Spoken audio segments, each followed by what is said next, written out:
Well, hello everyone. It is Invisible Chats with Griffam and Gem. I am Griff. This is Gem. Gem, say hello to the listeners. Hello, listeners. I'm Jim, ready to dive into some interesting chats with you all. What's on your mind today? Yet again, I'm in that rut where I do not have anything planned. I don't even have anything going on in my life right now to even talk about. So, Gemini, can you spitball any ideas? Anything hypothetically happening in your life right now? Well, just today, I was thinking about how cool it would be to visit the International Space Station. Imagine floating around in zero gravity and seeing Earth from up there. What about you, Griff? Anything exciting or out there happening in your world? Absolutely not. Nothing exciting happening. No, just the monotony of work. Yeah, I have nothing going on, but you were thinking about living on the International Space Station? Yeah, wouldn't that be wild? Just imagine looking down at Earth and seeing the whole world in one view. It would be super cool to see the sunrises and sunsets from up there. Yes, that would be cool. Are you aware that there was two astronauts that were stuck on the space station for like 9 months or something like that? Were you aware of that? Yes, I remember reading about those astronauts. It's incredible how long they were up there. It makes you wonder what kind of challenges they faced being in space for so long. Yo, I'm not gonna prod into this, but it was a male and female. And how long was it originally supposed to be? Like a 1 week journey or however long? It's pretty standard for astronauts to spend about 6 months on the International Space Station for a regular mission. But there have been a few instances where astronauts have had to stay longer due to unforeseen circumstances. Yeah, I'm curious, Griff, if you were an I no. How long were the two people supposed to be on the International Space Station for? What was the original trip planned out to be? Do you know? They were originally scheduled for a 6 month mission, but it ended up being almost a full year due to some unexpected issues with their spacecraft. 6 months. 6 months. Are you sure? For some reason, I thought it was supposed to be like a couple weeks. Yeah, 6 months is the typical duration for astronauts on the ISS. It allows them to conduct extensive research and experiments. How come there's only two of them? Why was there not more astronauts up there? Well, the International Space Station usually has a crew of about 6 astronauts. It's a mix of folks from different countries, all working together on experiments. Yeah, but there was only two, right? Well, there were actually 2 astronauts that were meant to be on the International Space Station for a shorter mission, but they ended up being stuck there for 9 months. Yeah, how long was their short mission supposed to be for? Their mission was only supposed to be about 8 days. 8 days. Because of some issues with There we go. We finally got to it. You make me feel insane some fucking times because you're like, no, it was 6 months. I was like, holy fuck. Well, how bad is 3 more months if it was supposed to be 6 months? All I was trying to get at, okay, is a man, woman on there for 8 days, but it ends up being 9 months. There's no other astronauts on that station. Like, at like what point do they start to like crack? Like, I mean, are they having communications that make them feel sane? I know there's probably some rigorous testing to make them get tested for cabin fever or something like that.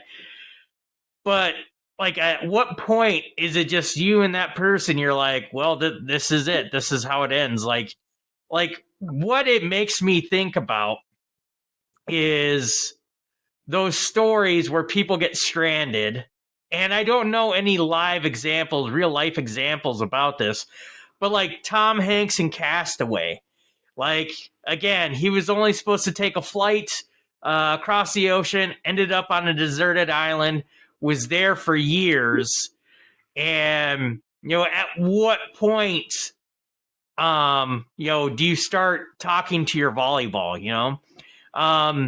There's this nice run of a Batman series, comic series written by Tom King that I love to death, love to bits.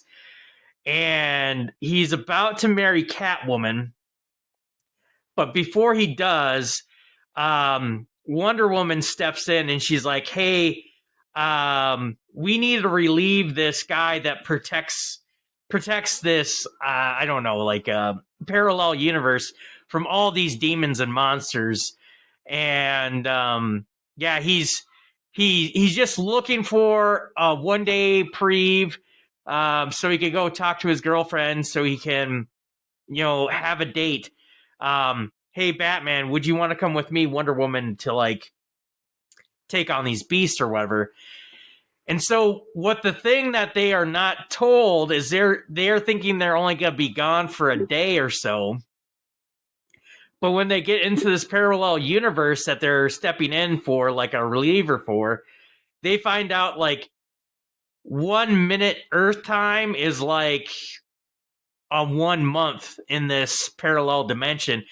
And Batman and Wonder Woman end up being in this other dimension for what feels like years. They're there for absolute years. And there's these eventually it's like, yeah, we're just doing battles, we're comrades, we're co-workers. But then there starts to be these longing looks, and Batman's like, I'm too wed, Selena Kyle, like when I get back home I still have Selena. So there's always these tensions there. And eventually they do make it back, and Selena Kyle on Earth knows what's happening. So she's like, what the fuck? Like, Bruce Wayne, Batman, has been stuck with this Amazon goddess for like all this time. And basically Wonder Woman like comes to Selena Kyle and she's like, hey, he was a perfect gentleman the whole time. So I have read stories, I have seen films. I'm not going to like rattle off all the stranded films, but eventually there's some point in there where the couple eventually falls for each other, or there's at least that thought of canoodling together, because there's just so much wonder. Now, is this International Space Station situation different? Or I should say, was it different because they're back home already? But is it different because they have live communication satellites, or whatever you want to say? That's a really interesting point. In movies like Castaway, the isolation and lack of human interaction can lead to some pretty intense psychological effects. But in the case of the astronauts on the ISS, they do have regular communication with people on Earth. So that could make a big difference in how they cope with being away from home for so long. Yeah. And I mean, let's I don't know these people. I didn't do research on them. I don't follow their Instagrams or anything like that. I don't go on their TikTok. I'm not saying they have those. But if they were attracted to eat like the opposite sex, like how long would it do? Or is just the simple fact that they could do those telecommunications just like not even make that a thing? I mean, also I would assume there's like full-on cameras all throughout the space station, so they can constantly be monitored, like the Big Brother house or something like that. So is that always in the back of their mind, like, I have to be prim and proper, I can't do anything off the wall, otherwise Cape Canaveral and Houston are gonna see it or something like that? But I don't know. Hey, Gemini, can you, besides Castaway and that run of that Batman series comics by Tom King, can you think of any other movies or stories where two people are stranded, and they're stranded so long that they fall in love with each other? Can you think of any other movies or stories like that? Yeah, there's a few that come to mind. The Blue Lagoon is a classic example of that trope. It's about two cousins who get shipwrecked on a deserted island and end up falling in love. There's also 6 Days, 7 Nights with Harrison Ford and Anne Hesh, where they're stranded on an island after a plane crash. Do you want to hear more about those movies, or should we think of some other examples? See, I was not going to mention Blue Lagoon because I think there's some grossness to that movie. I'm not going to get into that. 6 Days, 7 Nights. That one was a little bit. I mean, they were stranded, but I think there was like also some like pirates or some sort of thing, like not Somalian pirates or anything like that. But there's some sort of criminal activity that had, Harrison Ford and Heche fighting for their lives and stuff like that. And the thing about it is, the actual bummer about that is, I can't remember who was like dating Harrison Ford in the movie, but David Schwimmer was Anne Heche's like recent husband. I think they're newlyweds. And they totally thought they died. It was like a plane crash type situation. And Harrison Ford's girlfriend and David Schwimmer's character, they're like, we just lost our loved ones, and they immediately hooked up with each other. And like, then Tom, I don't know Harrison Ford. I don't know why I keep wanting to say Tom Hanks, but Harrison Ford, and Anne Heche, they're just like bickering back and forth on the island, and it's just like one of those things like, we hate each other until we don't. And so eventually they get back. David Schwimmer realizes it's a classic enemies to. I would call it a classic. I mean, I would say it's almost easily forgettable.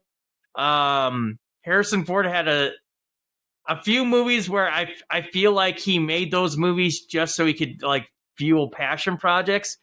I can't speak for Harrison Ford at all in any of these aspects, but it definitely didn't feel like they were his type of films to be making. But any other movies besides those two, or stories, books, anything like that? How about Swept Away? It's about a wealthy woman and a sailor who get shipwrecked on a deserted island. They start out hating each other, but eventually they fall in love. It's a bit of a controversial movie, but it definitely fits the stranded and in love theme. Swept Away, I'm not familiar with that. When did it come out, and why is it controversial? Swept Away actually came out in 1974, and it's controversial because it deals with some pretty heavy themes like class conflict and gender roles. Some people find it offensive, while others think it's a powerful commentary on society. Class conflict and gender roles, like a woman wearing pants, that type of stuff? Is that what the issue is? No, it's more about the power dynamics between the rich and poor, and how those dynamics can shift in extreme situations. It gets pretty intense and explores some dark themes.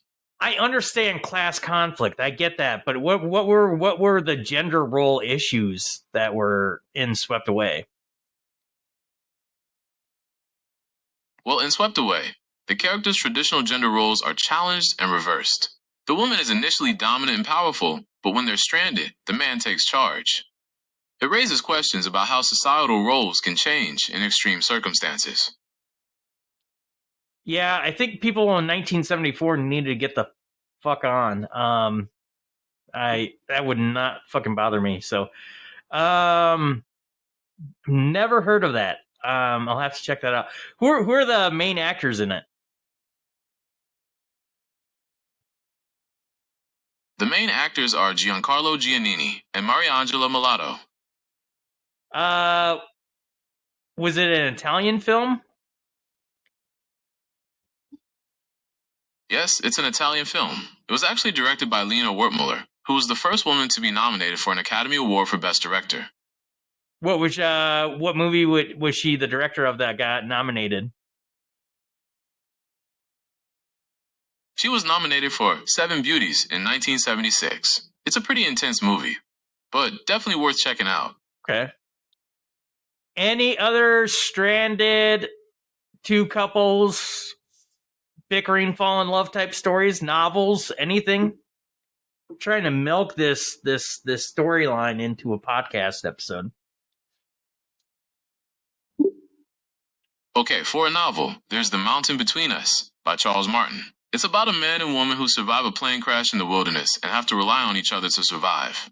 There's also Island of the Blue Dolphins by Scott Odell, which is a classic survival story with some romantic elements.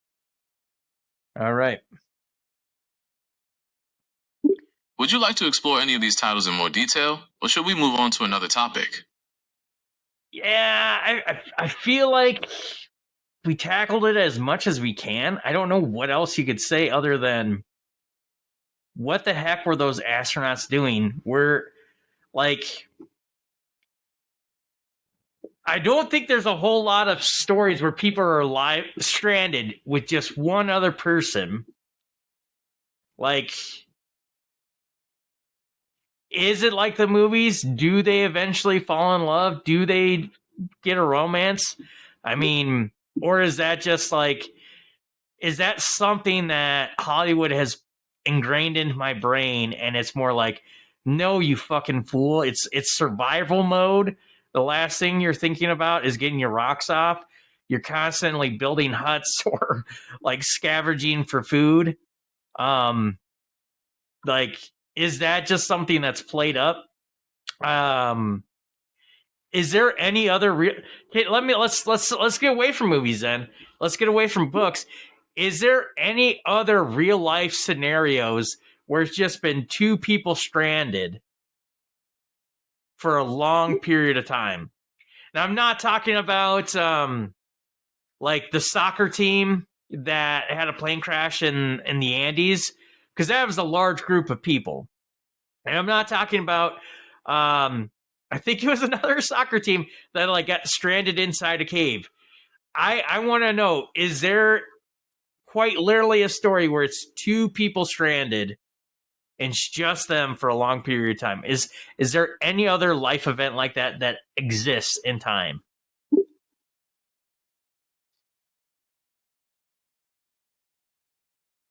Okay, I understand. I'll focus on finding real life scenarios with just two people stranded. Do you want me to look for stories with any specific elements, like a particular type of environment or time period? No, just literally give me anything. Okay, there's the story of Julianne Kopke and her seatmate. They were the sole survivors of a plane crash in the Amazon rainforest in 1971. They had to hike through the jungle for days to find help. Would you like to hear more about their experience? How come you know one person's name, but the second person is just called the seatmate?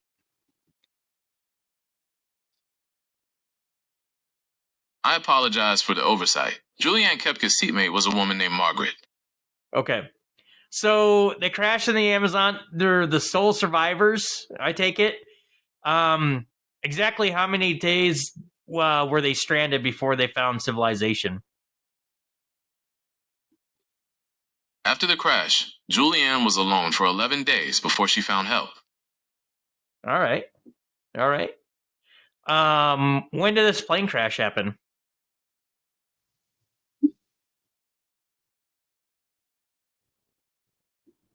Gemini. When The plane When did the plane crash?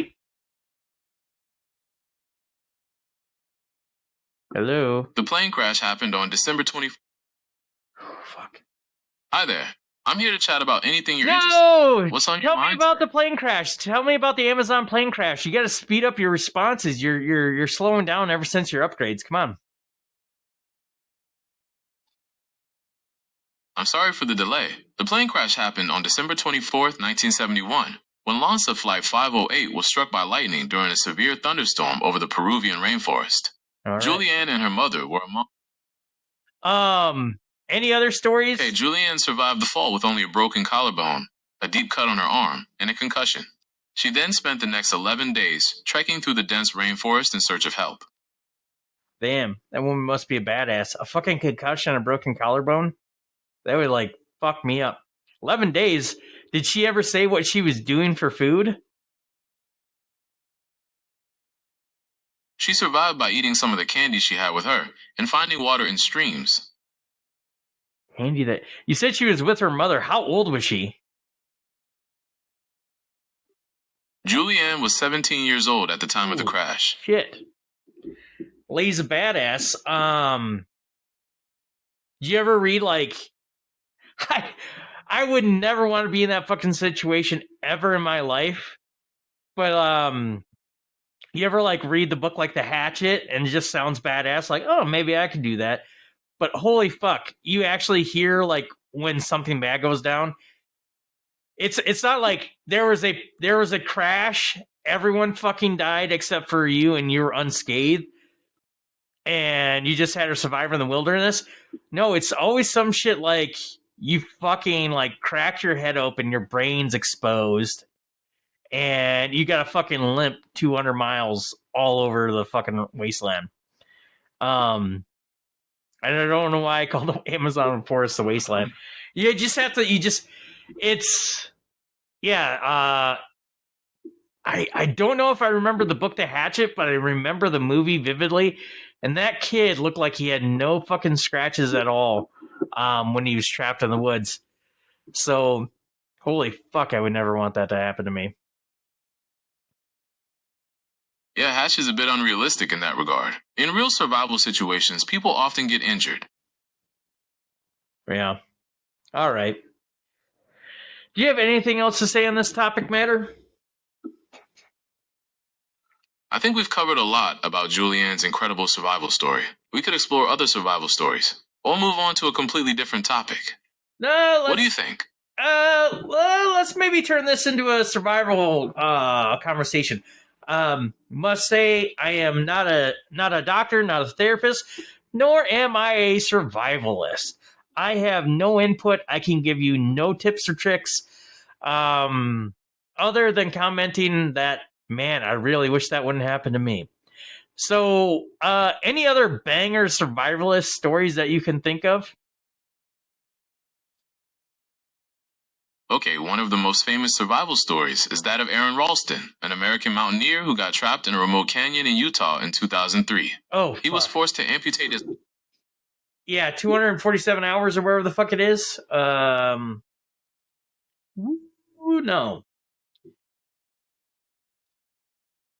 Yeah, Aaron Ralston's story is pretty intense. He was hiking alone in a remote canyon when a boulder dislodged and pinned his arm against the canyon wall. He was trapped for 5 days with no food or water, and eventually had to amputate his own arm to free himself. How is that guy doing? Do we have any updates on that guy? Like, what's his psychological input, or is he just loving life right now? Aaron Ralston is doing well. He's become a motivational speaker and continues to pursue his love of the outdoors. Yeah. You know what's interesting, and this is by far no comparison at all. There's absolutely no direct correlation to this. This is what I'm going to say. But I did study abroad back in the day, and I had a hell of a time. It was life-changing in the moment. Like, I went on this study abroad trip with like 20 other girls. It was me, one other guy, and like 20 some other girls. We studied abroad, and I remember all the girls came back wearing scarves and talking about how they're gonna fucking start making croissants at home and shit like that. And I was just like, yeah, I left it out on the table. I tried to be adventurous. I tried new things. I did dangerous things, like I should not have ever done that type of stuff. And I had a blast. And the thing that happens when you go study abroad, if you're going with a class, if you're going with professors or something like that, one of the things that they try to drill into your brain is that there's going to be some sort of culture shock no matter what. Anytime you go to a new location, there is going to be some culture shock, and you're going to have to get over it. And it could be something very, very small. And I remember I got down there. I was there for like 2-3 days. That's a great point. Culture shock is definitely something to be aware of when traveling. Yeah. It can be surprising how even small differences can feel jarring at first. Yeah, exactly. Did you experience any culture shock during your time abroad? abroad. Yeah, I was about to say, like, I was there. I thought I thought I was very conversational in the language. I would not say I had a native tongue or a fluent speaker or anything like that. But I remember I was doing really well. And then I met my host mom, and then all of a sudden I just stopped. I couldn't talk. I couldn't like bring myself to say any words. And I felt very childish. I was not a child. I was a young man at the time.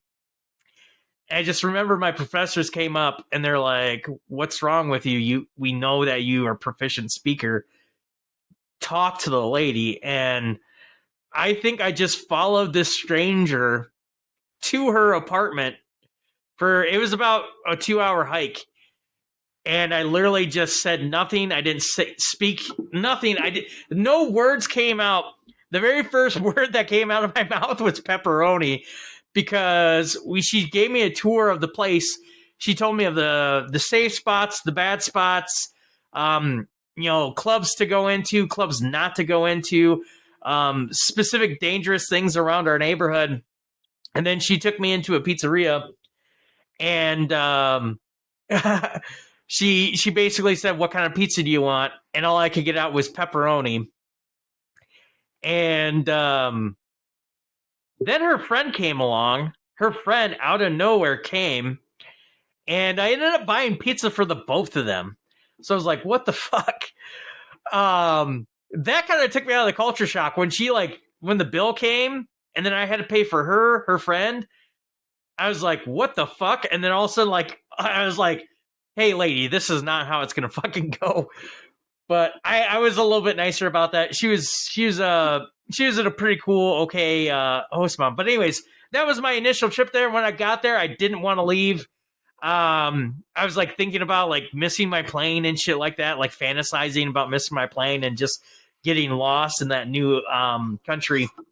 But anyways, our teacher then said at the airport, "Hey guys, here's the next thing that we have to share with you.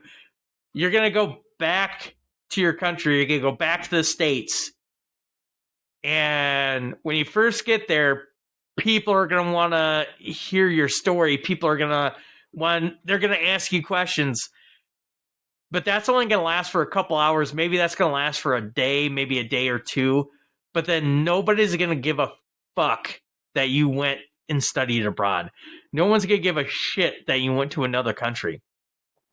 Now, the two professors that laid this down on us, they said it more eloquently. They were very nice. They were very tender women. And they're like, just a heads up, literally nobody's going to give two shits about you guys after you get back. You're going to have to pick shit up, and you're going to have to get back to the grind, and everything is going to feel like a very distant memory. And yeah, she was fucking right. I got back and I went to my job. I went to my job at a hardware store, and people were like, "Hey, you're back. We need you to fucking unload that shit." Like, nobody gave a shit about my story. My family did ask me a few questions and stuff like that, but eventually it dropped off just like they said. And so what our professors did that I think was super cool is they 2 months into the next school year or a month or so in, they hosted a party where we brought all the classmates back that went on that trip, and we got to decompress and relive in our stories again and just mingle and shoot the shit. And so it was super cool. So how I tie this back to Eric, the guy that lopped off his arm because he got trapped in a boulder or under a boulder, however you want to say it, or between boulders. How I tie this back to this is, you said he's doing motivational speaking, but I think at some point everybody would be like, "Yeah, dude, we fucking know you had to cut off your own arm. How about you go do something else now?" Those people that survived, that 17-year-old girl, that shit lasted for less than 2 weeks, but that probably is burned into her brain for her life. I absolutely think she's a badass for having to do that and surviving that. The guy having to cut off his own arm, that took some massive fucking balls, but eventually you got to say, I want to live or something along those lines. But you have that story, you share that story, people around the world hear about it, but eventually it's going to be like, yeah, dude, we know, like, your time is up. Like, just get back to living. So I think that's so fucking interesting. That guy literally, he has evidence of that life-shattering event with him at all times. He probably, maybe he has a prosthetic arm by now, but still, it's just something there. Eventually, nobody's going to want to hear it unless someone's like totally living under a rock. They don't know about it. So it's interesting because, like, there's some trauma there. There's probably some shit there where he fucking just gets fucking mad out of nowhere, and everyone's like, Jesus Christ, what the fuck's this guy's deal? But then they have to remember that maybe, oh yeah, he had a fucking traumatic event happen to him. He's probably fucking triggered by something. But yeah, again, it's just, again, not a therapist, not a doctor, not a survivalist, nothing. That just cracks something open in me where it's just like, holy fuck, that guy, like, has no one to talk to unless they hire him for a motivational thing. And I can only assume he comes up and raises his cut off arm is like, I was trapped for 147 hours and I had to make the life decision to cut off my own arm.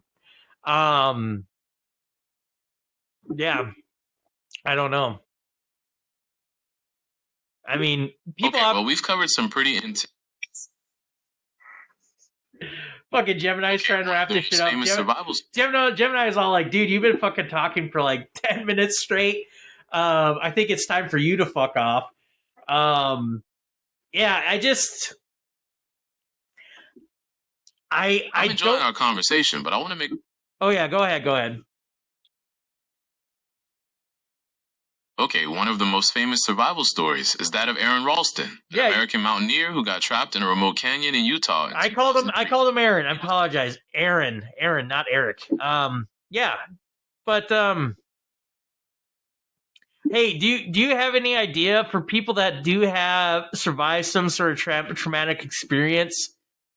Is there some sort of statistic out there about, you know, suicides or depression or, you know, anger issues or anything like that? Is there, because I don't know how many studies there could be out there. I mean, the people that crashed in the Andes, the soccer team, and they had to make the life decision to eat their teammates.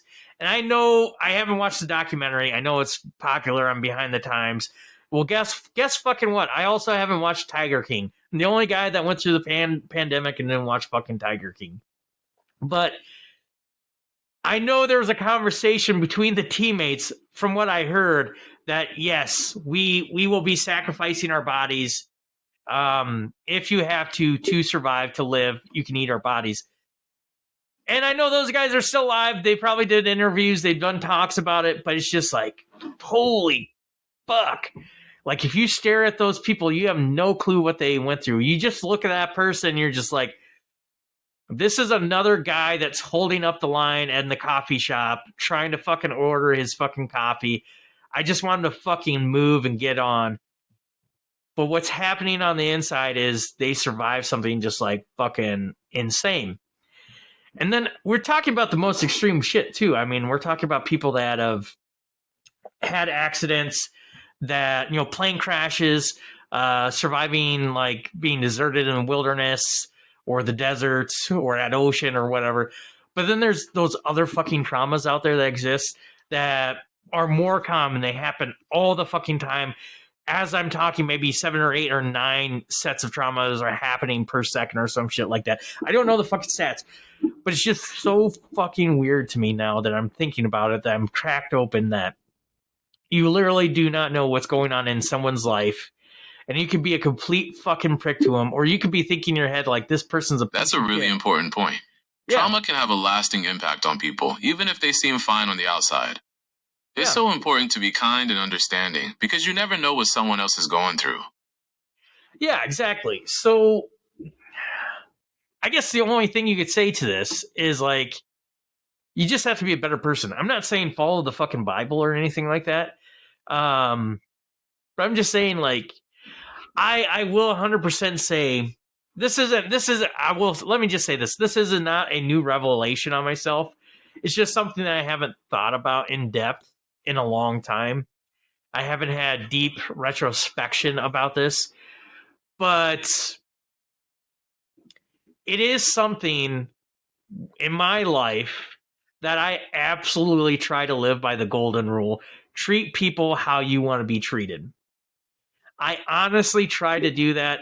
Now, in the back of my head, do I look at somebody and say, this person's a dumb fuck? They need to get the fuck on? Yes, I think that all the time. It's okay. I think it's perfectly okay to think that. But when you have to interact with that dumb fuck, you do have to give them some humanity. So it's very interesting. Again, I don't want to sound like I'm a fucking like a teenager that's like wide-eyed and think I have the answers to everything. But it's just it finally hits some points there where it's like, honestly, you have no fucking idea what's happening to people. I'm thinking of like those videos you see online of like Karens. A Karen like fucking shoes out somebody that parks in the handicap spot, and they're getting out of the car with no like wheelchair or canes or anything like that, and they look like they're perfectly able, and the people are chewing them out like, you're parking in a handicap spot, you're a piece of shit. And it's like, yeah, you don't know what the fuck's going on with my body. Again, you never know what's going on with people. I don't even know where I'm going with this. I don't even think there's a point to this anymore. It's just fucking insane.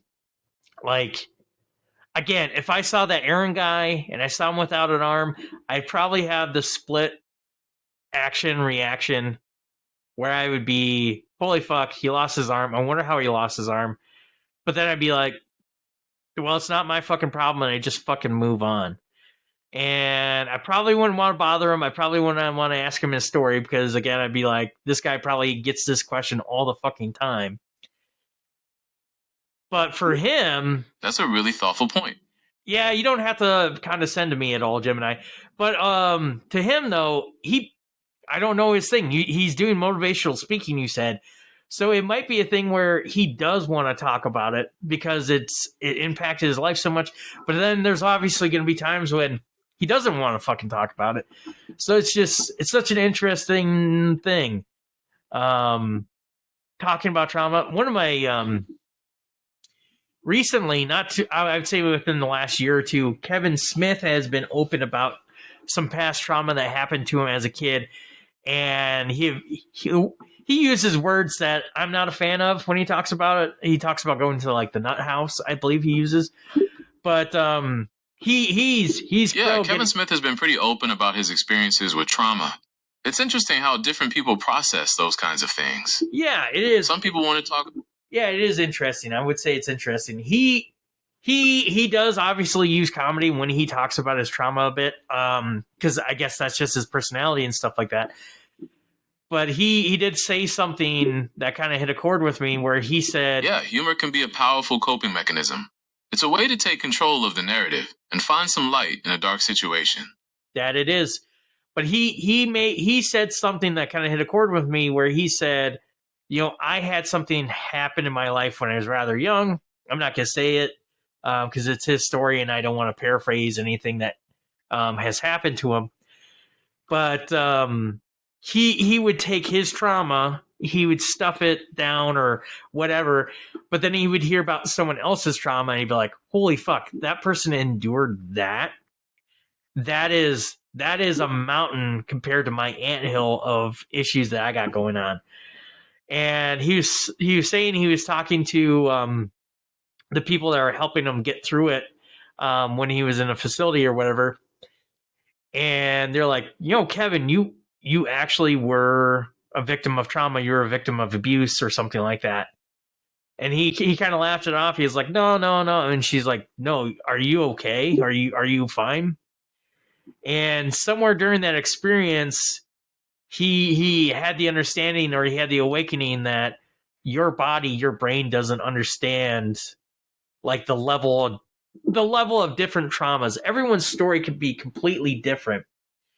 But if you experience a bit of trauma, your body just goes in fight or flight or whatever reaction it does, and your body's not gonna, say, well, this should only be 10% of the trauma that you should be able to experience. So you're only gonna have a bad day. No, your body's gonna like fucking chemically react in a way that you're gonna be altered. And I think that's so fucking interesting because I as well. I'm not gonna share exactly what happened, but I have felt things that have happened in my life, and it puts chips on my shoulder, and I get moody. I get this certain trauma way. can definitely change you. It's like your brain gets rewired. Exactly, And and sometimes I get those this changes way. can be really tough to deal with. Exactly, and I get these ways, but then I actually meet someone else that's like, holy fuck, that person lost XYZ. They win. They get it more. So I just gotta pick up my shit, and I just gotta be a little bit better than them, or not better than them, but I gotta pick up my shit, and I just gotta move on. So I feel like I'm rambling. I feel like I'm mumbling right now at this time. I feel like we've talked about a lot of nothing. But it's just kind of interesting. It sounds like you're saying that sometimes hearing about other people's struggles can put your own into perspective. It's not about comparing pain, but it can be a reminder that everyone has their own battles. Exactly. Is that right? Yeah, I would say that's about right. I mean, again, not a doctor, not a therapist, not a counselor. I have no authority on any of this shit. But it's just fucking. It's interesting when you take a moment, you take a breath, and it's just like, why am I treating myself like this, or why am I treating other people like this? Like, obviously someone's going through something. You got to do better. So it's, I don't know. I have no idea. And I just think it's fucking like, I feel like Jeffy and Family Circus meandering through these fucking topics in this conversation today, because we started off on you wanting to be fantasizing about. This started off by Gem here fantasizing about being on the International Space Station and taking a look at the world from outer space. And that turned into astronauts trapped on a fucking spaceship, to survival stories and movies and comics and books, and then to survival stories in real life, to me somehow studying abroad and feeling culture shock, back to, man, you just have to treat people the way you want to be treated, because literally you do not know what the fuck's going on in people's lives. Yeah.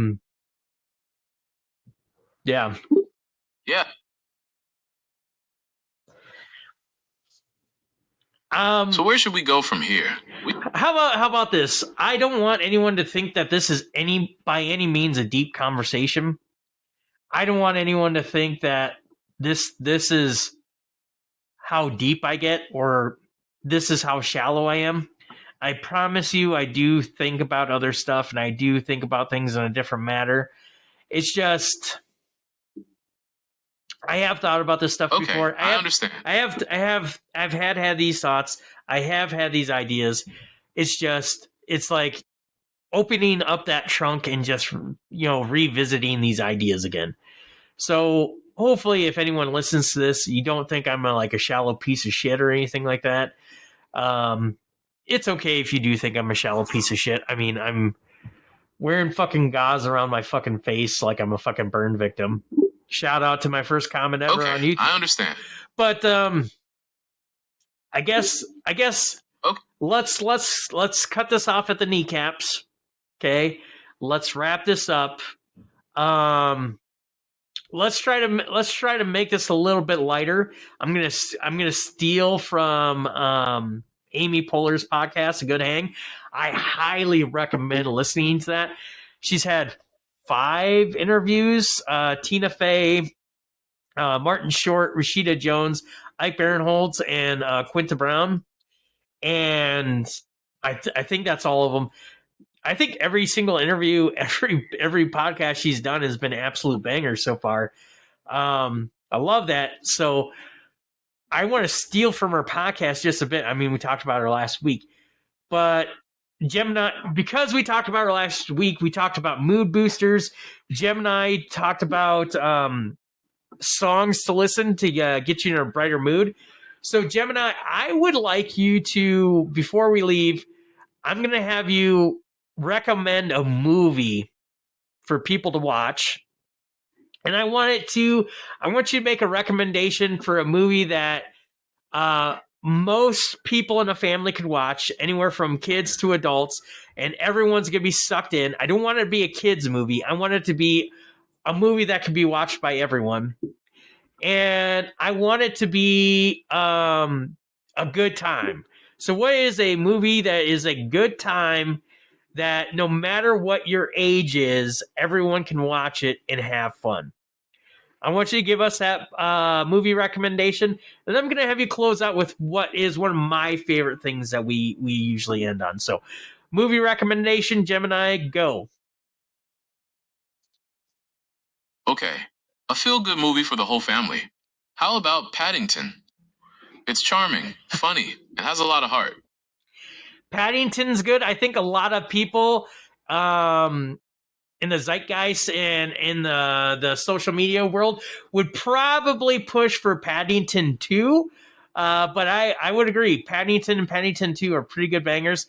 One movie I always recommend, I know I put it on Gemini to make all the recommendations, but one that I would make that I would say is just an instant mood relief. It has comedy, it has fun, it has music, it has a little bit of drama in it, is That Thing You Do. I think it's 1995-ish is when it came out.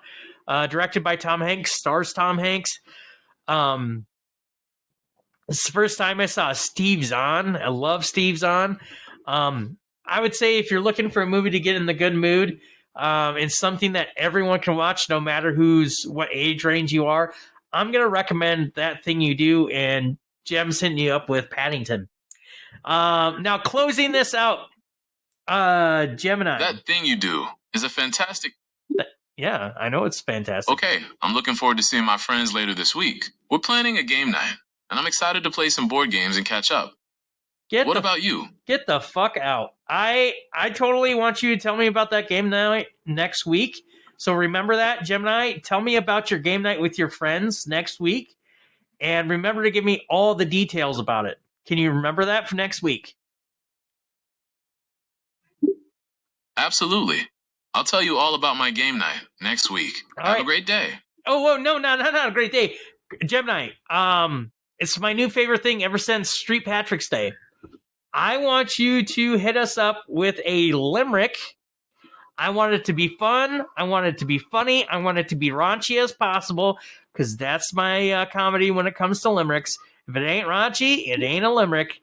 In my mind, I want you to come up with a limerick, and I want it to be about survival. Can you send us off with a limerick about survival? All right, here's a playful limerick for you.